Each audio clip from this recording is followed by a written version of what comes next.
आखिरी ट्रेन रात के लगभग 12 बजे थे जब दानियल ने आखिरी ट्रेन पकड़ी।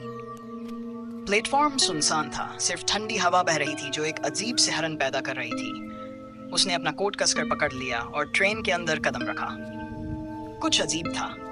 ट्रेन बहुत पुरानी लग रही थी, जैसी उसने पहले कभी नहीं देखी थी। लकड़ी की सीटें, टिमटिमाती हुई रोशनी और हवा में सड़ी गली नमी की गंध। उसने चारों ओर नजर दौड़ाई। कुछ ही यात्री थे, बिल्कुल चुप, अजीब तरह से स्थिर। दानियल ने एक कोने में बैठकर फोन निकाला, लेकिन कोई सिग्नल नहीं था। तभी ट्रेन झटके से चल पड़ी। खिड़की से बाहर अंधेरा था, कोई स्टेशन का नाम नहीं दिख रहा था। घबराकर उसने सामने बैठे एक बूढ़े आदमी से पूछा, भाई साहब, ये ट्रेन कहाँ जा रही है? बूढ़े ने धीरे धीरे सिर उठाया। उसकी आंखें अजीब तरीके से गहरी और खाली थीं। उसने धीमे स्वर में कहा, जहां से कोई वापस नहीं आता। दानियल का दिल जोर से धड़कने लगा। उसने घबराकर दूसरे यात्रियों को देखा, लेकिन अब वे भी बदल चुके थे। उनके चेहरे फीके, आंखें सूनी और शरीर हिलता डुलता नहीं था, जैसे वे इंसान नहीं, कुछ और थे।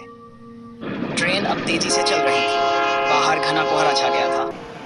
दरवाजे बंद थे, खिड़कियां खुल नहीं रही थी। वह चिल्लाया, कोई है? ये क्या हो रहा है?